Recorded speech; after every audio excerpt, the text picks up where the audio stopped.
Hi everyone, this is robin और एक बार फिर से मैं आप सभी को वेलकम करता हूं हमारे इस सेशन में जहां पर एसएससी इंग्लिश लैंग्वेज की चैप्टर वाइज सॉल्यूशन सीरीज़ को फ्रॉम किरण पब्लिकेशन हम डिस्कस कर रहे थे। तो इस पार्ट में हम एरर डिटेक्शन का अपना सेकंड पार्ट डिस्कस करेंगे जहां पर अगले 10 सवालों को हम डिस्कशन करेंगे। तो ये कुछ मेरे बारे में जानकारी। My name is robin. Start करेंगे अपने सेशन को। जैसे कि आपने लास्ट पार्ट में सपोर्ट किया था और आपने पार्टिसिपेट किया था, आप इन 10 के 10 एरर डिटेक्शन क्वेश्चंस को सॉल्व करेंगे और उसके बाद कोशिश करेंगे कि आप लास्ट में क्या करें, अपना स्कोर जरूर शेयर करें। और आपको किसी भी रूल में अगर आपको लगता है कि आप कोई एडिशनल जानकारी देना चाहते हैं तो आप प्लीज़ कमेंट सेक्शन में ज़रूर लिख दें, सो दैट कि आपके साथी आपकी वो जो आपकी इन्फॉर्मेशन प्रोवाइडेड हो उसे देख पाएँ। ठीक है, तो चलिए स्टार्ट करेंगे हम पहले अपने एरर डिटेक्शन के क्वेश्चन के साथ। क्वेश्चन दिया गया है, if I was you I would not attend the function. तो देखिए, अगर आपने ये क्वेश्चन देखे होंगे तो आपको आइडिया लग गया होगा कि आपका पहले पार्ट में ही क्या हो जाएगा, एरर हो जाएगा।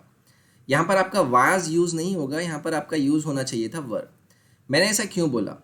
मैंने ऐसा इसलिए बोला क्योंकि अगर आप कहीं भी कोई इफ़ कंडीशनल वाले सेंटेंस को यूज़ करते हैं ना, तो वहाँ पर आपकी एक इमेजिनेशन का यूज़ होता है। ठीक है, तो ऐसा कोई भी सेंटेंस जहाँ पर आपका इफ़ कंडीशनल वाली बातों को आप ले रहे हैं या फिर आप इमेजिनेशन कहीं से कर रहे हैं, तो ऐसी कंडीशन में आपका यहाँ पर हमेशा क्या यूज़ होगा, वर यूज़ होगा। ठीक है, चाहे कोई भी कंडीशन हो। ओके, जैसे कि अगर मैं आपसे बात करूँ, if I were a word I would fly in the sky. अगर मैं बर्ड होता तो मैं हवा में उड़ रहा होता, स्काई में उड़ रहा होता। ठीक है, या फिर if I were the president I would change the social security, तो मैं ये भी आपको बोल सकता हूँ। तो जब भी आपको इमेजिनेशन वाली बात को, सेंस को लेकर आ रहे हो, तो आप हमेशा क्या यूज़ करेंगे, वर यूज़ करेंगे। नेक्स्ट है, he did nothing else than play. He did nothing else than play, आपको इसका आंसर करना है। आप समझिए सेंस क्या देना चाहता है और यहाँ पर आपका इश्यू क्या रहने वाला है। तो देखिए, इसने बोला he did nothing else than play. तो अगर मैं आपसे देन की बात करता हूँ तो देन यहाँ पर कोई सेंस ही नहीं देता है, मुझे यहाँ पर यूज़ करना होगा but. He did nothing else but play. क्यों? क्योंकि जब भी मैं कोई कंपैरिजन सेंस में बात कर रहा होता हूँ ना, तो कंपैरिजन सेंस में आप हमेशा नथिंग के बाद क्या यूज़ करते हैं, बट यूज़ करते हैं। तो याद रखेंगे, अगर आप कंपैरिजन करके नथिंग को यूज़ कर रहे हैं तो हमेशा उसके साथ बट यूज़ करें, ना कि देन। ठीक है, जैसे कि मैं आपसे एग्जाम्पल बात करूँ, there was nothing else for him but to resign. मतलब उसके पास कुछ बता ही नहीं था, आखिरकार उसको रिज़ाइन देना पड़ा। Okay, you do nothing else but eat. आप कुछ करते नहीं हो, बस खाते रहते हो। तो यहाँ पर आपका हमेशा के बाद क्या आएगा, बट आएगा।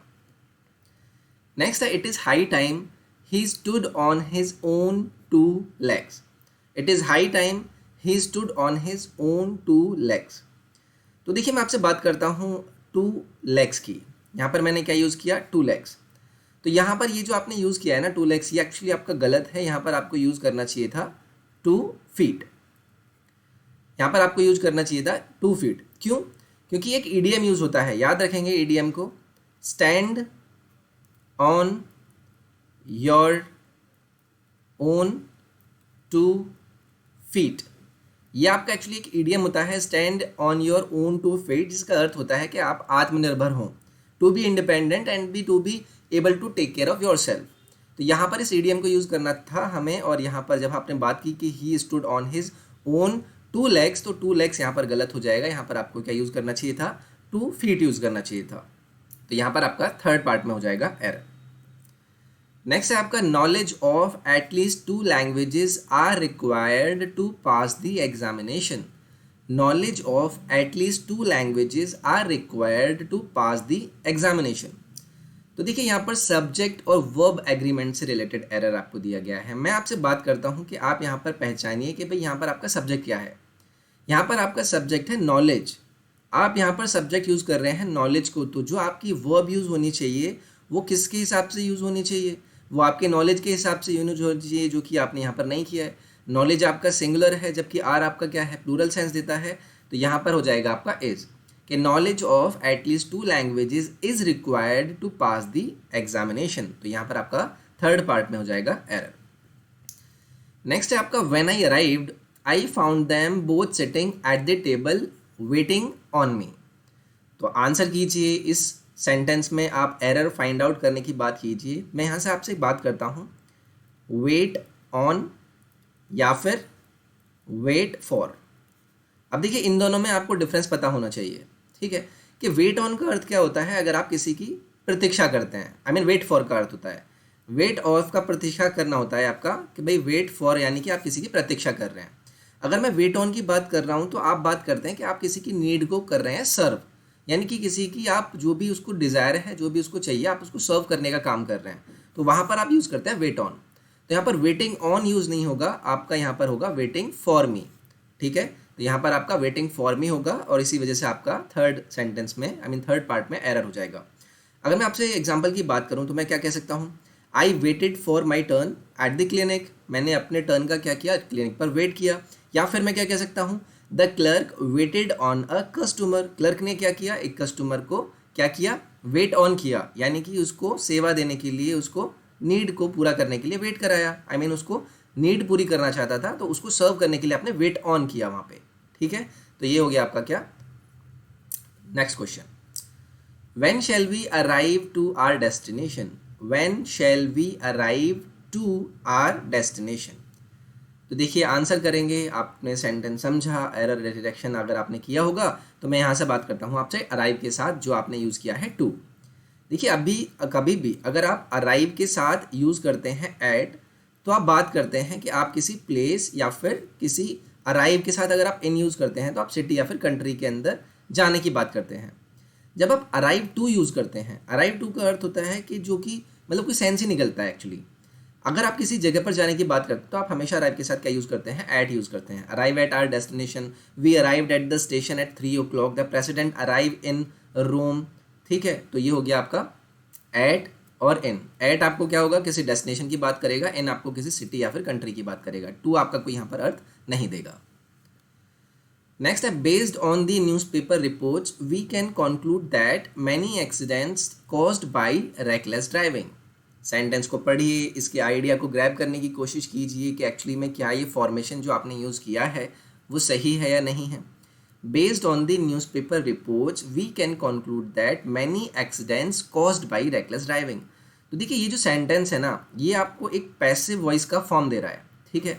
और पैसिव वॉइस का जो आपका स्ट्रक्चर होता है ना, वो होता है आपका सब्जेक्ट, फिर आपका ऑक्सिलरी वर्ब आता है, फिर आपका मेन वर्ब आता है और फिर आता है आपका बाई। तो यहाँ पर आप एक बात बताएंगे, आपने एक्सीडेंट्स की बात करी, उसके बाद आपने यहाँ पर क्या ऑक्सिलरी वर्ब यूज़ किया है क्या, आपने ऑक्सिलरी वर्ब यूज़ ही नहीं किया है। तो यहाँ पर आएगा many accident are caused by, आपको यहाँ पर आर इंसर्ट करना होगा इस बीच में, are caused by reckless driving.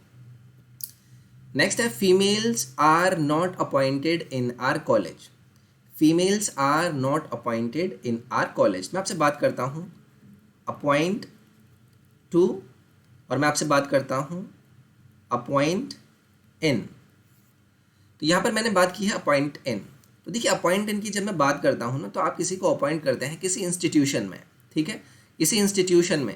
तो यहाँ पर ऑब्वियसली आप कॉलेज की बात कर रहे हैं जो कि एक इंस्टीट्यूशन का सेंस देता है, तो ये जो आपका सेंटेंस है ये आपका नो एरर हो जाएगा। लेकिन अगर आपको अपॉइंट टू की बात करनी होती है तो आप किसी पोजीशन पर किसी आपको अपॉइंट करते हैं, ठीक है। यहाँ पर आपको जो सेंस मिलता है वो मिलता है पोजीशन का अपॉइंट टू में, लेकिन अपॉइंट इन आपको क्या सेंस देता है, किसी इंस्टीट्यूट में अपॉइंटमेंट का। नेक्स्ट है आपका, the officer is angry on the clerk for not attending to work, the officer is angry on. तो क्या आपको लगता है कि एंग्री ऑन जो आपने यहाँ पर यूज़ किया है वो सही है।